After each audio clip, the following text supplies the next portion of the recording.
দেশের এবং দেশের বাইরে শিল্পীদের গান, সেই সাথে সুন্দর সুন্দর নাচ, সব রকম আয়োজন আপনাদেরকে সামনে নিয়ে হাজির হয়েছে। সবাই এই 24-এর আন্দোলনে সবাই শরিক হয়েছিলেন। অনেকের রাষ্ট্র হিসেবে প্রতিষ্ঠা পাবে বিশ্বের। আজকের এই ফাইনাল খেলায় কোন দল হবে চ্যাম্পিয়ন, কার ঘরে যাবে শিরোপা, সবার দৃষ্টি এখন এই বাংলাদেশ বাস্তবায়নের এই প্রজন্মের মুক্তিযোদ্ধা।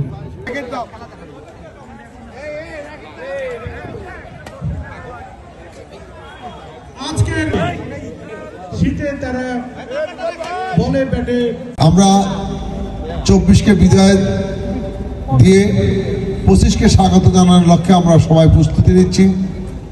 আমাদের 24 ফ্যাসিস্ট আওয়ামী সরকারের পতনের মধ্য দিয়ে, একটি গণ অভ্যুত্থান, ছাত্র জনতার গণ অভ্যুত্থানের মধ্য দিয়ে আমরা একটি নতুন বাংলাদেশ পেয়েছি। সেই নতুন বাংলাদেশ বিনির্মাণে আমাদের বিএনপির ভারপ্রাপ্ত চেয়ারম্যান, আমাদের বগুড়ার অহংকার, বগুড়া কৃতি সন্তান জনাব তারেক রহমানের নেতৃত্বে আমরা এই বাংলাদেশ গড়তে চাই। আজকে হাসিনা পতন হয়েছে, কিন্তু হাসিনার দোসররা এখনো বাংলাদেশে রয়েছে, হাসিনার প্রেতাত্মারা এখনো বাংলাদেশে রয়েছে। তারা এখনো নানাভাবে ষড়যন্ত্র করছে। আমাদের আজকে সকলকে ঐক্যবদ্ধ হয়ে সেই ষড়যন্ত্রের বিরুদ্ধে আমাদের রুখে দাঁড়াতে হবে। আমরা আর কোনো ফ্যাসিস্ট চাই না। আমরা চাই একটি গণতন্ত্রমুখী বাংলাদেশ।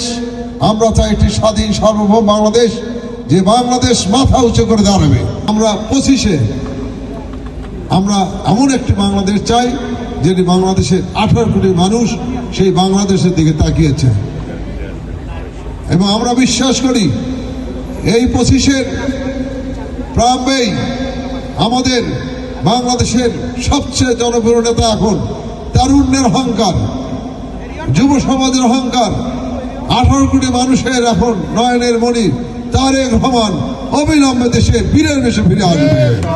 17 বছর আমরা এই স্বৈরাচার শাসকের হাতে নির্যাতিত ছিলাম। 17 বছর আমরা না পারছি ঠিকমতো ঘুমাতে, না পেরেছি ঠিকমতো খেলতে, না পেরেছি ঠিকমতো ব্যবসা বাণিজ্য করতে। আপনি জানেন দীর্ঘ 17 বছর পর এই 2024-23-এর লাস্ট, মানে আজকের দিনের আমার স্মৃতি মনে পড়ে। আজকের দিনে আমি ফেরারি ছিলাম সেই শেরপুর এক অজপাড়াগায়। আজকে যখন সারা বাংলাদেশে যখন আতশবাজির 1 তারিখের প্রোগ্রামকে কেন্দ্র করে সবাই যখন ব্যস্ত ছিল, তখন আমরা ফেরারি জীবনযাপন করেছি। আজকে আমরা 2024-এর এই ছাত্র জনতার বিপ্লবের ফলে আজকে যে আমরা স্বাধীনতা পেয়েছি, সেই স্বাধীনতার মধ্য দিয়ে আমরা বাংলাদেশে মুক্ত আকাশে আমরা খেলাধুলা করতে পেরেছি। আমরা আজকে যুব সমাজকে আমরা এই বার্তা দিতে চাই, আসুন মাদক ছেড়ে আমরা খেলাধুলায় মেতে উঠি। শরীরের গঠনের জন্য আজকে আমাদের খেলাধুলার দরকার। তাই আজকে আমরা যুব সমাজ, ছাত্র সমাজকে নিয়ে আজকে আমরা এই খেলার আয়োজন করেছি। আমাদের 12টি টিম আমাদের অংশগ্রহণ করেছিল। আজকে সেমিফাইনাল ছিল এবং ফাইনাল আমাদের কাজ চলছে।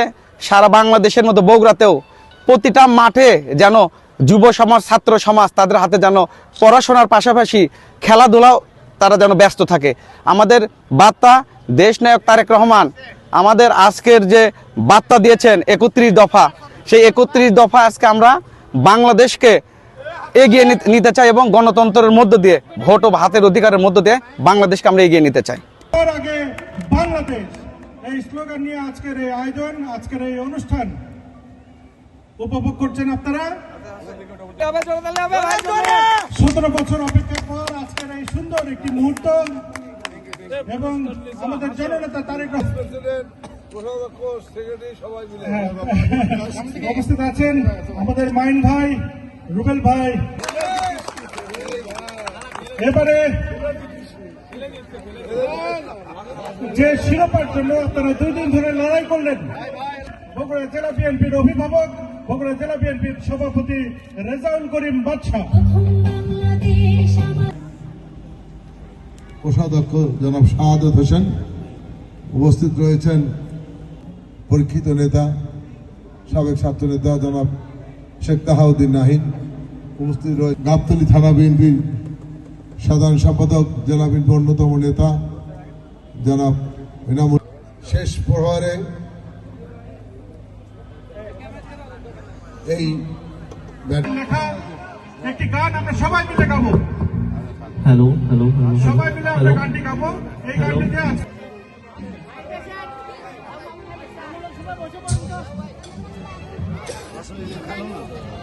হ্যালো বাংলাদেশ বাংলাদেশ বাংলাদেশ বাংলাদেশ